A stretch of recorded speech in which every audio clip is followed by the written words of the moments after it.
But ಮುಖ್ಯಮಂತ್ರಿಗಳು ಮಾತ್ರ ಅಲ್ಲ, ಅವರ ಪತ್ನಿಯನ್ನು ಕರೆದು ವಿಚಾರಣೆ ಮಾಡಿದ್ರು. ಅವರ ಪತ್ನಿನೂ ಅನೇಕ ವಿಚಾರಗಳಿಗೆ ಉತ್ತರವನ್ನು ಕೊಟ್ಟಿದ್ದಾರೆ. ಲೋಕಾಯುಕ್ತ ಪೊಲೀಸರ ಮುಂದೆ ಹಾಗಾದರೆ ಸಿಎಂ ಪತ್ನಿ ಹೇಳಿದ್ದೇನು? ಮೂಡ 14 ಸೈಟ್ ವಿಚಾರದಲ್ಲಿ ಪಾರ್ವತಿ ಅವರ ಉತ್ತರ ಏನು? ಕೇವಲ 2 ಪುಟದಲ್ಲಿ ಪಾರ್ವತಿ ಹೇಳಿಕೆಯನ್ನು ದಾಖಲು ಮಾಡಿದ್ದಾರೆ. ಅದು ವಿವಾದ ಆಗಿತ್ತು. ಇವರೇ ಹೋಗಿ ಇವರೇ ವಿಚಾರಣೆ ಮಾಡ್ಕೊಂಡು ಬಂದ್ಬಿಟ್ರು, ಹಾಗೆ ಹೀಗೆ ಅಂತಲ್ಲ. ಪಬ್ಲಿಕ್ ಟಿವಿಯಲ್ಲಿ ಸಿಎಂ ಪತ್ನಿಯವರ ಸ್ವಇಚ್ಛಾ ಹೇಳಿಕೆ ಏನು ಅಂತಕ್ಕಂಥದ್ದನ್ನು ನಿಮಗೆ ನಾವು ಹೇಳ್ತಾ ಹೋಗ್ತೀವಿ. ಮುಖ್ಯಮಂತ್ರಿಗಳದ್ದಾಯ್ತಲ್ಲ, ಇವ್ರು ಹೇಳ್ತಾರೆ, ಕೆಸರೆ ಗ್ರಾಮದಲ್ಲಿ ನನ್ನ ಅಣ್ಣ ದಾನವಾಗಿ ನನಗೆ ಭೂಮಿಯನ್ನು ಕೊಟ್ಟಿದ್ದಾರೆ. 2010ರಲ್ಲಿ ನನ್ನ ಅಣ್ಣ ಈ ಜಾಗವನ್ನು ನನಗೆ ಕೊಟ್ಟಿದ್ದಾರೆ, ದಾನದ ರೂಪದಲ್ಲಿ ನನಗೆ ಕೊಟ್ಟಿದ್ದಾರೆ. ಜಮೀನು ಖರೀದಿಸುವಾಗ ನಾವು ಹಣಕಾಸಿನ ಸಹಾಯ, ನಾನಾಗಲಿ ನನ್ನ ಪತಿಯವರಾಗಲಿ ನಾವು ದುಡ್ಡು ಕೊಟ್ಟಿಲ್ಲ ಮಲ್ಲಿಕಾರ್ಜುನ ಸ್ವಾಮಿಗೆ. 2013ರಲ್ಲಿ ಮೊದಲ ಬಾರಿಗೆ ಜಮೀನಿನ ಸ್ಥಳಕ್ಕೆ ನಾನು ಭೇಟಿ ಕೊಟ್ಟಿದ್ದೀನಿ. ನಾನು ಹೋಗಿ ನೋಡಿದ್ದೆ ಕೆಸರೆ ಗ್ರಾಮದಲ್ಲಿ ಆ ಜಾಗವನ್ನು. 2014ರಲ್ಲಿ ಮೂಡ ನಿವೇಶನ ಮಾಡಿರೋದು ಗೊತ್ತಾಗಿದೆ. ಅದನ್ನು ಅಕ್ವೈರ್ ಮಾಡಿಕೊಂಡು ಅವರು ಅದನ್ನು ಲೇಔಟ್ ಆಗಿ ಕನ್ವರ್ಟ್ ಮಾಡಿರೋದು ನನಗೆ ಗೊತ್ತಾಯಿತು. ದಾನದ ಜಮೀನಿಗೆ ನನ್ನ ಅಣ್ಣನೇ ನೋಂದಣಿ ಶುಲ್ಕವನ್ನೂ ಪಾವತಿಸಿದ್ದಾರೆ, ನಾನು ಕೊಟ್ಟಿಲ್ಲ. ಮೂಡಾದವರು ಭೂಸ್ವಾಧೀನ ಮಾಡಿಕೊಂಡಿರೋದು ಕೂಡ ನನಗೆ ಆವಾಗ ಗೊತ್ತಿರಲಿಲ್ಲ. ನಮ್ಮ ಜಮೀನನ್ನು ಭೂಸ್ವಾಧೀನ ಮಾಡಿಕೊಂಡ್ರಲ್ಲ, ಅದು ಗೊತ್ತಿರಲಿಲ್ಲ. ಸದರಿ ಜಮೀನಿನಲ್ಲಿ ನಾವು ಯಾವುದೇ ಬೆಳೆಯನ್ನು ಬೆಳೆದಿರುವುದಿಲ್ಲ, ಕೃಷಿಯೇತರ, ಕೃಷಿ ಮಾಡಿಲ್ಲ, ನಾವಲ್ಲಿ ಬೆಳೆ ಬೆಳೆದಿಲ್ಲ.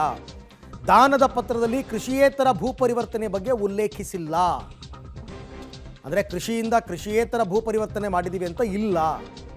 ಸೊ ಹಾಗಾಗಿ ನಾನು ಇದೆಲ್ಲ ವಿವಾದ ಆಗಿದ್ದಕ್ಕೆ ನಾನು 2014ರಲ್ಲಿ ಬದಲಿ ಜಾಗ ಕೊಡಿ ಅಂತ ಅರ್ಜಿಯನ್ನು ಹಾಕಿದ್ದೀನಿ. ಬದಲಿ ಜಾಗ ಕೇಳಿದ್ದೇನೆ ಹೊರತು ಸೈಟ್ ಕೊಡಿ ಅಂತ ಕೇಳಿಲ್ಲ. ನಾನು ಜಮೀನು ಕೊಡಿ ಅಂತ ಕೇಳಿದ್ದೀನಿ, ಬಟ್ ಸೈಟ್ ಕೇಳಿಲ್ಲ.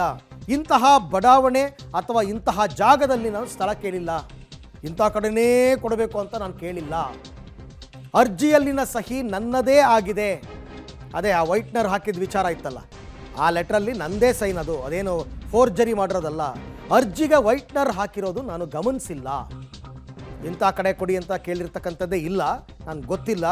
ಬದಲಿ ಜಮೀನಿಗೆ ನನ್ನ ಪತಿ ಮಗನ ನೆರವನ್ನು ನಾನು ಪಡೆದಿಲ್ಲ. ನೀವು ಇನ್ಫ್ಲೂಯೆನ್ಸ್ ಮಾಡಿ ಅಂತ ನನ್ನ ಹಸ್ಬೆಂಡ್ಗೋ ಅಥವಾ ನನ್ನ ಮಗನಿಗೋ ಹೇಳಿಲ್ಲ. 14 ನಿವೇಶನ ವಿಚಾರದಲ್ಲಿ ನನ್ನ ಮೇಲೆ ಬಂದಿರೋದೆಲ್ಲ ಸುಳ್ಳು ಆರೋಪಗಳು, ಮಾಡಿರೋದೆಲ್ಲ ಸುಳ್ಳು ಆರೋಪಗಳು. ಗಂಡನ ಮೇಲೆ ಆರೋಪ ಕೇಳಿ ಬಂದಿದ್ದರಿಂದ ವಾಪಸ್ ಕೊಟ್ಟಿದ್ದೇನೆ ಅಂತ ಸ್ವಇಚ್ಛಾ ಹೇಳಿಕೆಯನ್ನು ಮುಖ್ಯಮಂತ್ರಿಗಳ ಪತ್ನಿಯವರು ಕೊಟ್ಟಿದ್ದಾರೆ. 14 ನಿವೇಶನ ಮಂಜೂರಾದಾಗ ನನ್ನ ಪತಿ ವಿಪಕ್ಷ ನಾಯಕರಾಗಿದ್ದರು, ಅಧಿಕಾರದಲ್ಲಿ ಇರಲಿಲ್ಲ. ಸರ್ಕಾರಿ ನಿವೇಶನಗಳ ಮೇಲೆ ನನ್ನ ಪತಿ ಯಾವುದೇ ಒತ್ತಡವನ್ನು ಹೇರಿಲ್ಲ. ಪಾರ್ವತಿ ಅವರ ಸ್ಟೇಟ್ಮೆಂಟ್. 14 ನಿವೇಶನಗಳಿಗೆ ಖಾತೆ ಮಂಜೂರಿಗೆ ನನ್ನ ಪರವಾಗಿ ಕುಮಾರ್ ಸಹಿ ಹಾಕಿದ್ದಾರೆ. ಇದನ್ನೇ ಸಿದ್ದರಾಮಯ್ಯನವರು ಹೇಳಿದ್ದಾರೆ, ನನ್ನ ಪತ್ನಿ ಪರ್ಮಿಷನ್ ಕೊಟ್ಟಿರ್ಬೋದು ಅಂತ. ಕೆಸರೆ ಗ್ರಾಮದಲ್ಲಿನ ನನ್ನ ಅಣ್ಣ ದಾನವಾಗಿ ಕೊಟ್ಟದ್ದು, ಇದೆಲ್ಲ ವಿಚಾರ ಅವ್ರು ಹೇಳಿದ್ದಾರೆ ಕಂಪ್ಲೀಟಾಗಿ ಇನ್ ಡೀಟೇಲ್. ಅವರು ಇವರ ಪ್ರಶ್ನೆಗಳಿಗೆ, ಲೋಕಾಯುಕ್ತದವರ ಪ್ರಶ್ನೆಗಳಿಗೆ ಮುಖ್ಯಮಂತ್ರಿಗಳು ಮತ್ತು ಅವರ ಪತ್ನಿ ಕೊಟ್ಟಿರುವಂತಹ ಸ್ವಇಚ್ಛಾ ಹೇಳಿಕೆ ಆ ಪತ್ರ, ಅಂದರೆ ಇದನ್ನು ಈಗಾಗಲೇ ಕೋರ್ಟ್ಗೆ ಅವರು ಲಗತ್ತಿಸಿದ್ದಾರೆ. ಈಗ ಅದು ಪಬ್ಲಿಕ್ ಟಿವಿಗೆ ಲಭ್ಯವಾಗಿದೆ. ಅವತ್ತು ಅವ್ರು ಏನು ಸ್ಟೇಟ್ಮೆಂಟ್ ಕೊಟ್ಟಿದ್ರು ಅದು ಈಗ ಗೊತ್ತಾಗ್ತಾ ಇದೆ.